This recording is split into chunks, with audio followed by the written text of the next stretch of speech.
Autobiography of a Yogi by Paramahamsa Yogananda.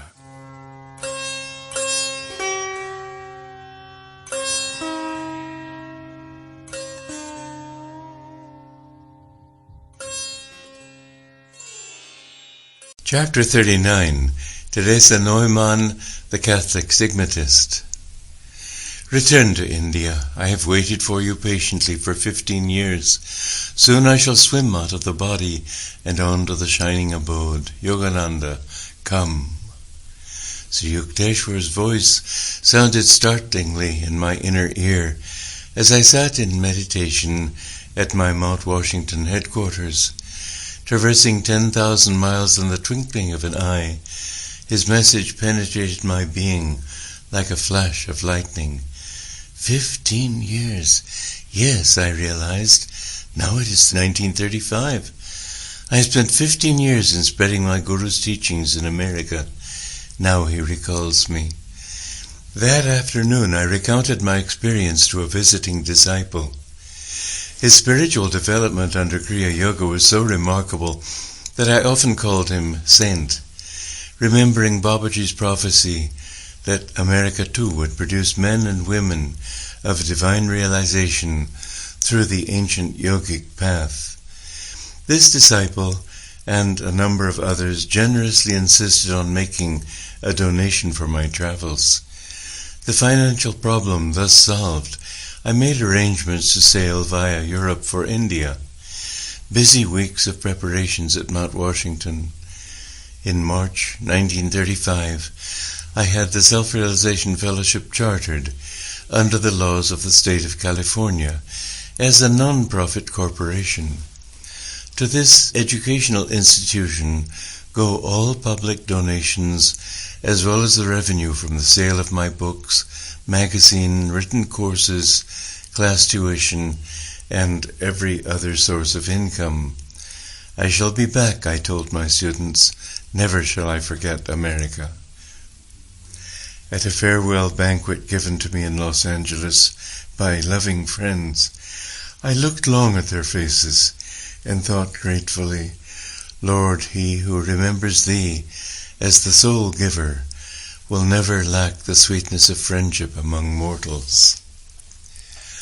I sailed from New York on June 9, 1935, in the Europa. 2 students accompanied me, my secretary, Mr. C. Richard Wright, and an elderly lady from Cincinnati, Miss Etty Bletch. We enjoyed the days of ocean peace, a welcome contrast to the past hurried weeks. Our period of leisure was short-lived. The speed of modern boats has some regrettable features. Like any other group of inquisitive tourists, we walked around the huge and ancient city of London. The following day, I was invited to address a large meeting in Caxton Hall, at which I was introduced to the London audience by Sir Francis Younghusband. Our party spent a pleasant day as guests of Sir Harry Lauder at his estate in Scotland. We soon crossed the English Channel to the continent, for I wanted to make a special pilgrimage to Bavaria. This would be my only chance, I felt, to visit the great Catholic mystic Teresa Neumann of Konnersreuth. Years earlier, I had read an amazing account of Teresa. Information given me in the article was as follows.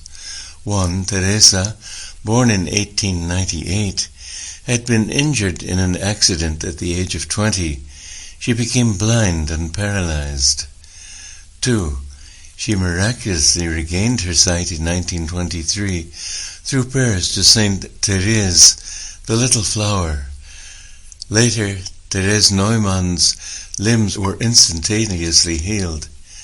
3. From 1923 onward, Teresa has abstained completely from food and drink, except for the daily swallowing of one small consecrated wafer.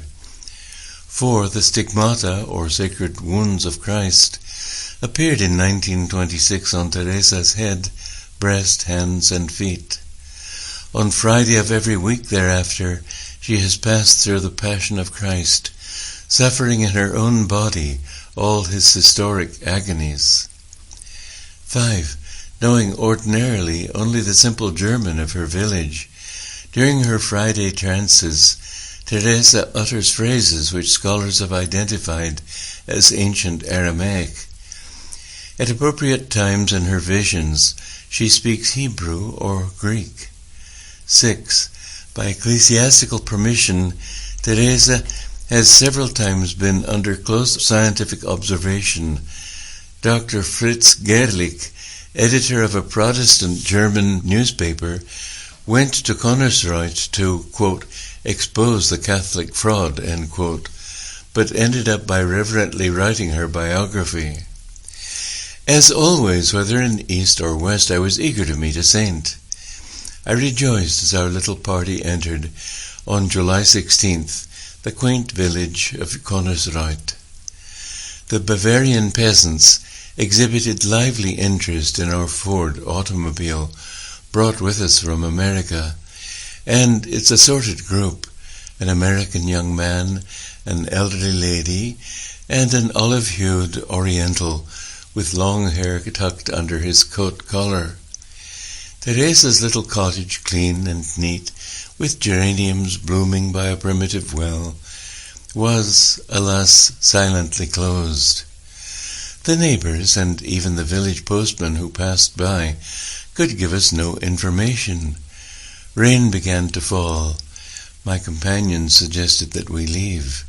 "No," I said stubbornly, "I will stay here until I find some clue leading to Teresa." 2 hours later, we were still sitting in our car amidst the dismal rain. "Lord," I sighed complainingly, "why didst thou lead me here if she has disappeared?" An English-speaking man halted beside us, politely offering his aid. "I don't know for certain where Teresa is," he said, "but she often visits the home of Professor Wurz, a seminary master of Eichstätt, 80 miles from here." The following morning our party motored to the quiet village of Eichstätt, narrowly lined with cobblestone streets. Dr. Wurz greeted us cordially at his home. "Yes, Teresa is here." He sent her word of the visitors. A messenger soon appeared with her reply. "Though the bishop has asked me to see no one without his permission, I will receive the man of God from India." Deeply touched at these words, I followed Dr. Wurz upstairs to the sitting room.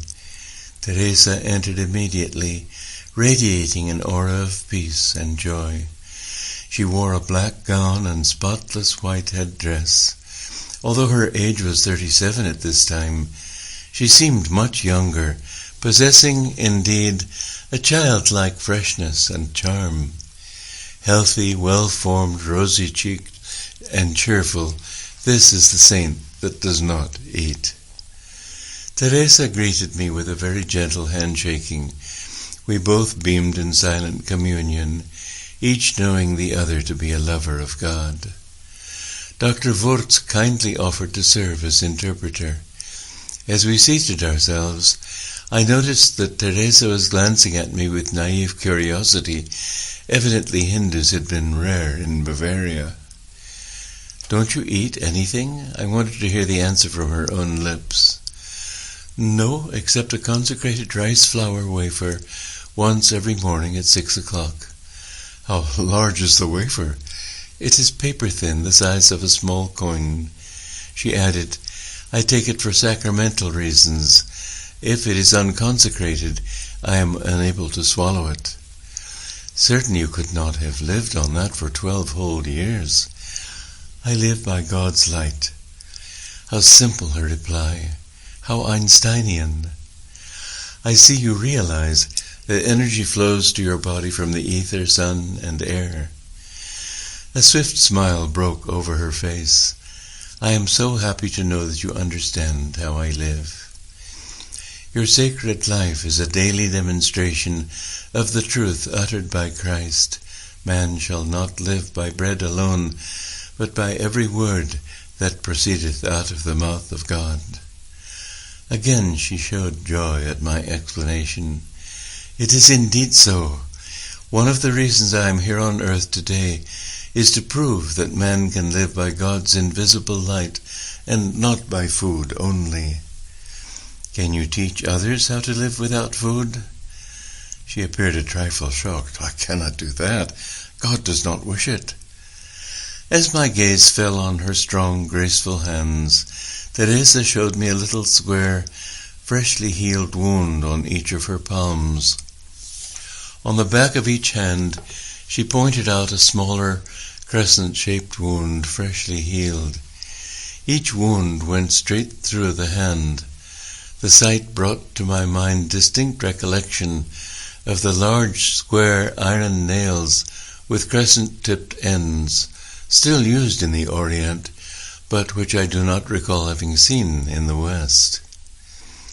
The saint told me something of her weekly trances. As a helpless onlooker, I observed the whole Passion of Christ. Each week, from Thursday midnight until Friday afternoon at 1 o'clock, her wounds open and bleed. She loses 10 pounds of her ordinary 120-pound weight. Suffering intensely in her sympathetic love, Teresa yet looks forward joyously to these weekly visions of her Lord. I realized at once that her strange life is intended by God to reassure all Christians of the historical authenticity of Jesus' life and crucifixion as recorded in the New Testament, and to display dramatically the ever-living bond between the Galilean master and his devotees. Professor Wurtz related some of his experiences with the saint. Several of us, including Teresa, often travel for days on sightseeing trips throughout Germany, he told me. It is a striking contrast. While we have 3 meals a day, Teresa eats nothing. She remains as fresh as a rose, untouched by the fatigue which the trips cause us. As we grow hungry and hunt for wayside inns, she laughs merrily. The professor added some interesting physiological details. Because Teresa takes no food, her stomach has shrunk. She has no excretions, but her perspiration glands function. Her skin is always soft and firm. At the time of parting, I expressed to Teresa my desire to be present at her trance. "Yes, please come to Konnersreuth next Friday," she said graciously. "The bishop will give you a permit. I am very happy you sought me out in Eichstätt." Teresa shook hands gently many times and walked with our party to the gate. Mr. Wright turned on the automobile radio. The saint examined it with little enthusiastic chuckles. Such a large crowd of youngsters gathered that Teresa retreated into the house. We saw her at a window where she peered at us, childlike, waving her hand. From a conversation the next day with 2 of Teresa's brothers, very kind and amiable, we learned that the saint sleeps only 1 or 2 hours at night. In spite of the many wounds in her body, she is active and full of energy. She loves birds and looks after an aquarium of fish and works often in her garden. Her correspondence is large. Catholic devotees write her for prayers and healing blessings. Many seekers have been cured through her of serious diseases. Her brother Ferdinand, about 23, explained that Teresa has the power through prayer of working out on her own body the ailments of others. The saint's abstinence from food dates from a time when she prayed that the throat disease of a young man of her parish, then preparing to enter holy orders, be transferred to her own throat. On Thursday afternoon, our party drove to the home of the bishop, who looked at my flowing locks in some surprise. He readily wrote out the necessary permit. There was no fee. The rule made by the Catholic Church is simply to protect Teresa from the onrush of casual tourists who in previous years had flocked on Fridays by the thousands. We arrived Friday morning about 9:30 in Konnersreuth. I noticed that Teresa's little cottage possesses a special glass-roofed section to afford her plenty of light. We were glad to see the doors no longer closed, but wide open in hospitable cheer. There was a line of about 20 visitors armed with their permits. Many had come from great distances to view the mystic trance. Teresa had passed my first test at the professor's house by her intuitive knowledge that I wanted to see her for spiritual reasons and not just to satisfy a passing curiosity. My second test was connected with the fact that just before I went upstairs to her room, I put myself into a yogic trance state in order to be one with her in telepathic and televisic rapport. I entered her chamber, filled with visitors. She was lying in a white robe on the bed. With Mr. Wright following closely behind me, I halted just inside the threshold, awestruck at a strange and most frightful spectacle. Blood flowed thinly and continuously in an inch-wide stream from Teresa's lower eyelids. Her gaze was focused upward at the spiritual eye within the central forehead. The cloth wrapped around her head was drenched in blood from the stigmata wounds of the crown of thorns. The white garment was redly splotched over her heart from the wound in her side, at the spot where Christ's body long ages ago had suffered the final indignity of the soldier's spear thrust. Teresa's hands were extended in a gesture maternal, pleading. Her face wore an expression both tortured and divine. She appeared thinner, changed in many subtle as well as outward ways. Murmuring words in a foreign tongue, she spoke with slightly quivering lips to persons visible before her inner sight. As I was in attunement with her, I began to see the scenes of her vision. She was watching Jesus as he carried the cross amid the jeering multitude. Suddenly she lifted her head in consternation. The Lord had fallen under the cruel weight. The vision disappeared. In the exhaustion of fervid pity, Teresa sank heavily against her pillow. At this moment I heard a loud thud behind me. Turning my head for a second, I saw two men carrying out a prostrate body. But because I was coming out of the deep superconscious state, I did not immediately recognize the fallen person. Again I fixed my eyes on Teresa's face, deathly pale under the rivulets of blood, but now calm, radiating purity and holiness. I glanced behind me later and saw Mr. Wright standing with his hand against his cheek, from which blood was trickling. "Dick," I replied anxiously, "were you the one who fell?" "Yes, I fainted at the terrifying spectacle." "Well," I said consolingly, "you are brave to return and look upon the sight again." Remembering the patiently waiting line of pilgrims, Mr. Wright and I silently bade farewell to Teresa and left her sacred presence. The following day, our little group motored south, thankful that we were not dependent on trains, but could stop the Ford wherever we chose throughout the countryside. We enjoyed every minute of a tour through Germany, Holland, France, and the Swiss Alps. In Italy, we made a special trip to Assisi to honor the Apostle of Humility, St. Francis. The European tour ended in Greece, where we viewed the Athenian temples and saw the prison in which the gentle Socrates had drunk his death potion. One is filled with admiration for the artistry with which the Greeks have everywhere wrought their very fancies in alabaster. We took ship over the sunny Mediterranean, disembarking at Palestine. Wandering day after day over the Holy Land, I was more than ever convinced of the value of pilgrimage. The Spirit of Christ is all-pervasive in Palestine. I walked reverently by his side at Bethlehem, Gethsemane, Calvary, the holy Mount of Olives, and by the river Jordan and the Sea of Galilee. Our little party visited the birth manger, Joseph's carpenter shop, the tomb of Lazarus, the house of Martha and Mary, the hall of the Last Supper. Antiquity unfolded scene by scene. I saw the divine drama that Christ once played for the ages. On to Egypt, with its modern Cairo and ancient pyramids. Then a boat down the narrow Red Sea, over the vasty Arabian Sea, lo, India.